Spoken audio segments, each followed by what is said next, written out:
Okay guys, pick your card. Okay, para to sa Leo, Aries, and Libra. Pick nyo dito yung gustong card guys. Maglalagay ako dito ng mga message para sa inyo. Okay. Message. Okay. Pick your card guys. Tignan natin. Okay. The High Priestess is here.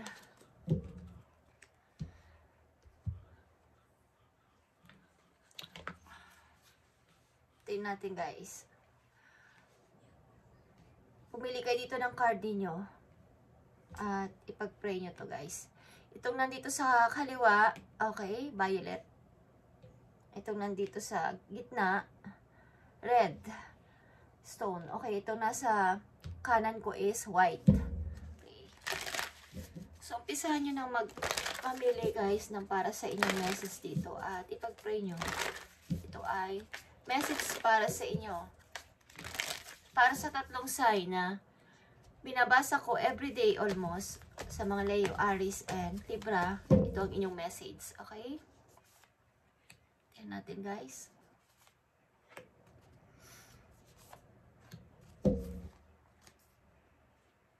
And magbigay kayo ng oras sa inyong sarili. Aries, Libra, Leo. Magbigay kayo ng time pamisa-misan sa inyong sarili. At itong message na to is message ng inyong mahal sa buhay na wala na dito sa lupa. Okay? Message today para sa mga Aries, Leo, and Libra. Okay? Message mo sa mga Aries, Leo, Libra na nandito sa reading. Okay, pumili kayo dito guys ng inyong message. Itong nasa bandang kaliwa is violet, gitna is red, and white sa kanan ko. Okay? Message mo para sa kanila, mga taong mahal nyo na wala na dito sa lupa. But mahal na mahal pa rin kayo. Okay. Maaaring binibigyan kayo ng back sa ginawa ninyong kabutihan nung sila ay buhay pa. Okay. At galing sa inyong spirit. Spirit message.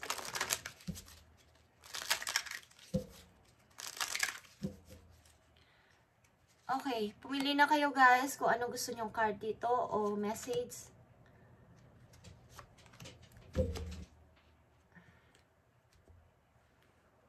Okay. Violet ito guys, red and white. So sa pumili ng violet, tingnan natin ang inyong message guys. Okay. Sa pumili ng violet. Maaaring yung situation. Ang ilan sa inyo is busy. Busy sa work. Work ng work. At nasa malayong lugar. Okay.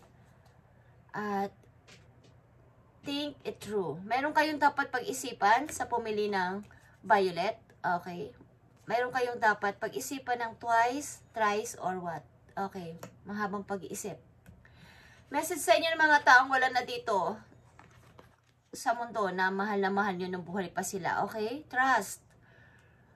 While your logical mind is dictating a supposedly clear direction, your soul inner guidance is urging you to follow an alternative path. The logical path may be one that you consider safe and more familiar, but you could be missing out on boundless opportunities and so much more. Okay, nakita niyo ang compass dito. Maaaring hinihikayat ka dito o sinasabi sa iyo na mga taong mahal niyo sa buhay na wala na dito na maghanap ka ng alternative path. Kung hindi ito yung tamang parang gulong-gulo ka sa situation nyo sa ngayon is why not na hindi ka humanap ng alternative path na inyong gagawin everyday, yung mga routine nyo everyday, palitan nyo, okay. Mag-trust lang kayo sa inyong guidance, okay. At panatilihin ninyong laging yung sa panahon ngayon is sa nangyayari sa inyong situation is dapat yung logic ang inyong magiging decision. Okay.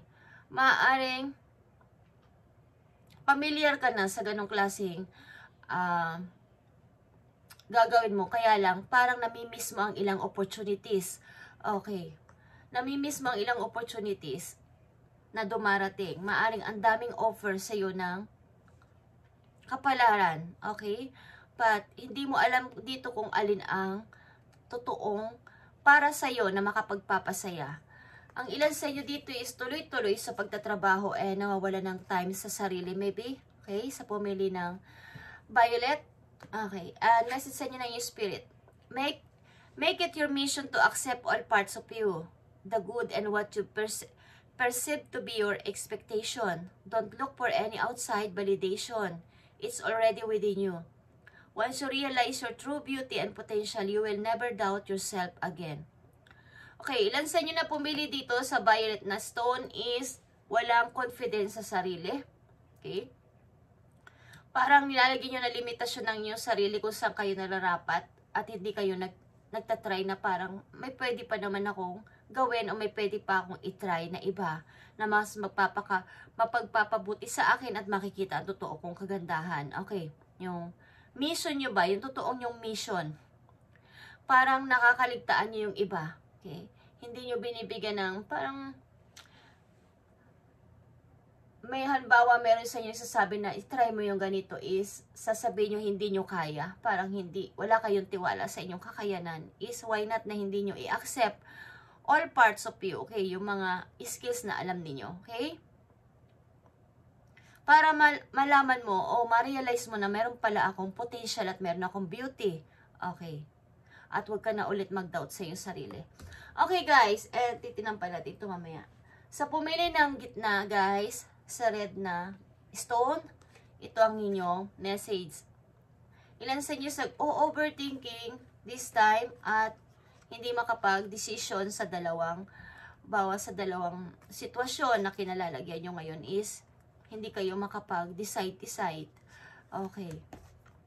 And relax. Okay? Hindi kayo nakakapag-relax ng maayos at nag-overthinking kayo talaga. Maaring nagpapanik kayo, okay, sa mga pumili sa redstone. Nagpapanik kayo sa situation nyo sa ngayon. Okay. You are not alone. Yan ang sabi sa inyo ng mahal nyo sa buhay na wala na dito sa lupa. Okay, nakikita nyo to. Na kayo ay niyayakap lang inyong mahal sa buhay kahit hindi nyo alam. Minsan, mararamdaman nyo na parang may may hangin, okay? May malamig na hangin, may mait na hangin. Sa inyong paligid is, ito yung mga mahal nyo sa buhay na kayo ay, pinaparamdam sa inyo na hindi ka nag-iisa, nandito kami, okay? Sa paligid mo.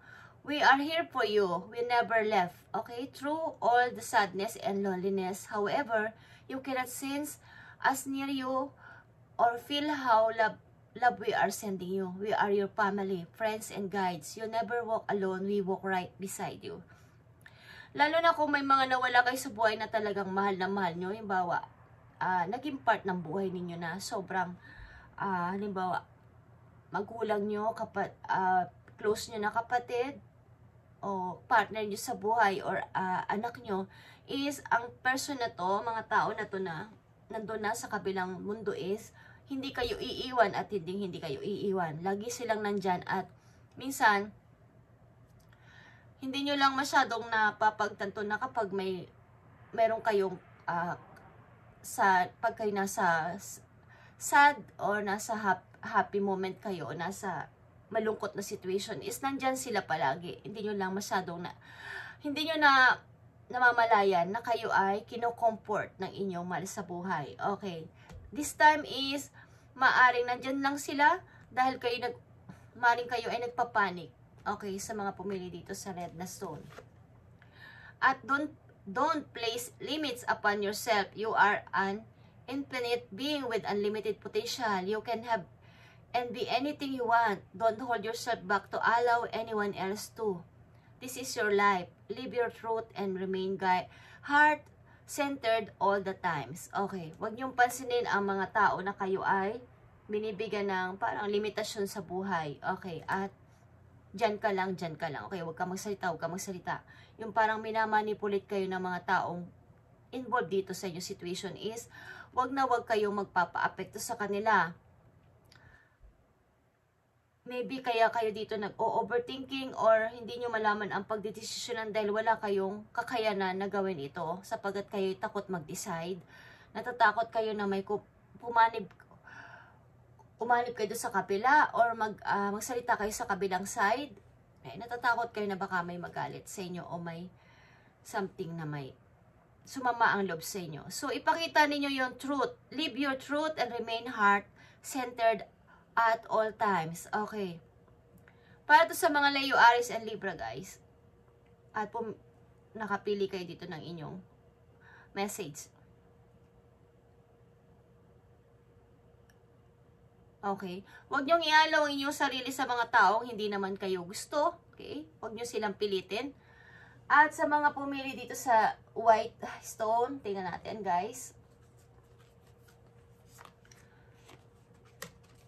The Hierophant is here, okay, guys. Wisdom. May mga family issues kayong pinag-uusapan maybe this time. Okay? Sa pumili ng white stone. May mga family issues kayo na pinag-uusapan sa bahay o sa ibang, bawa sa, alam ko sa korte, okay? Or may mga humihingi sa inyo ng advice o may hihingi kayo ng advice sa isang counselor. Counseling, okay? Parang counseling. Okay. Nagpapa-cancel kayo, parang family, ano to? Humihingi kayo ng counsel, okay, sa inyong family situation. Parang humihingi kayo ng payo about sa inyong buhay mag-asawa, marriage, ganyan, guys. Okay, ilan sa inyo na pumili dito sa white na stone. And shine. Okay, ang inyong message ay shine.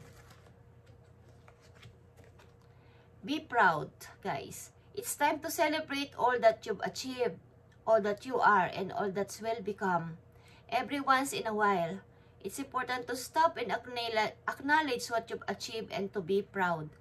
Sa mga pumili dito sa white stone is maging proud kayo kung anong mga na-achieve ninyo at huwag niyong kaligtaan na purihin o parang bigyan ng gift ang inyong sarili sa inyong mga nakuha o mga na-achieve sapagkat maging proud kayo sa inyong sarili dahil nakaya nyo lahat ito, okay?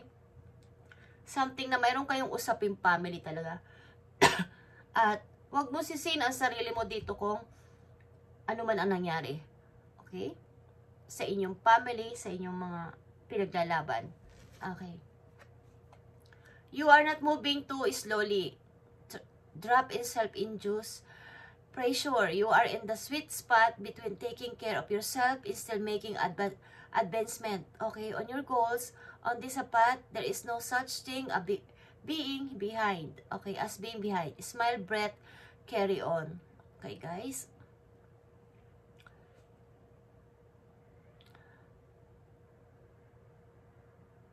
Mari pakiramdaman mo ang nasa sa paligid mo. Okay, huwag kang basta-basta na lang. Kumbaga kung may mga usapin ka dito about sa inyong family, mga pinag-uusapan kayo, okay? Is parang pira-pirasuhin mo yung mga detalye, okay? Mag-relax ka and wag mo agad bigyan ng bawa is pangusga yung ilang mga sinasabi ng bawat involved ditong tao sa inyong buhay, okay? Sa panahon ngayon, kung nandito ka sa situation na to, okay? Wag mong i-pressure ang iyong sarili. Bigyan mo ng care ang inyong sarili sa ngayon sapagkat para kayong nawalan ng, parang na-drain ang inyong isip dito sa problema na to, okay? Parang na-drain kayo. And mag-relax naman kayo, pamisa-misan. Smile, breath, carry on. Okay, guys. Tingnan natin ang message sa bawat isa sa inyo dito. Sa pumili ng stone na violet is, ito ang message sa inyo, guys.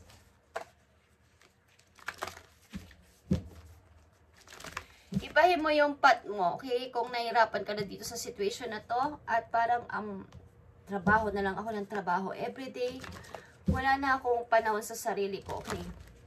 Is, bigyan mo ng, parang, mag-iba ka naman ng ginagawa. Okay, guys. Message mo dito, 8 of Pentacles. Okay. Partnership and alliance, guys.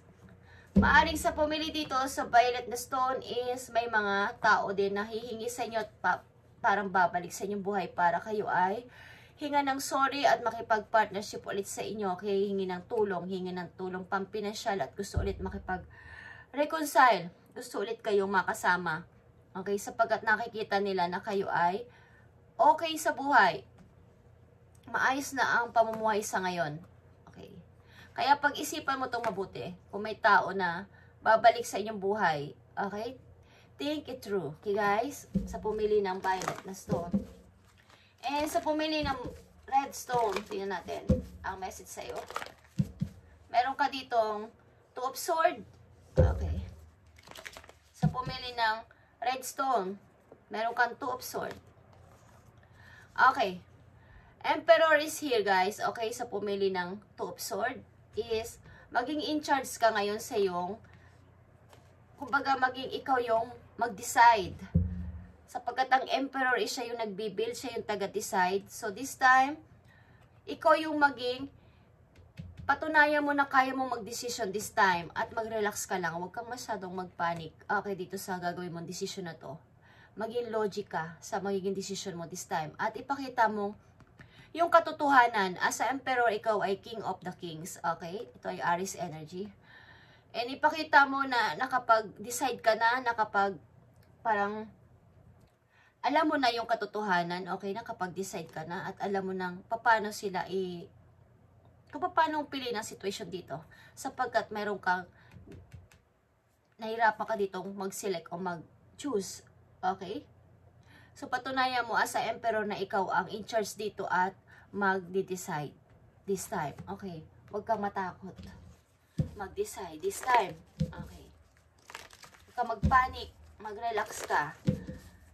At meron din sa yung may kasama ka dito na yung mga taong wala na dito sa mundo na mahal ka pa rin. Okay. And dito sa Hierophant o Wisdom, tingnan natin. Sa pumili ng stone na white. Nakikita nyo to guys. Foundation and Achievement. Okay, ito ay isang family. Like I said, may family issue kayo.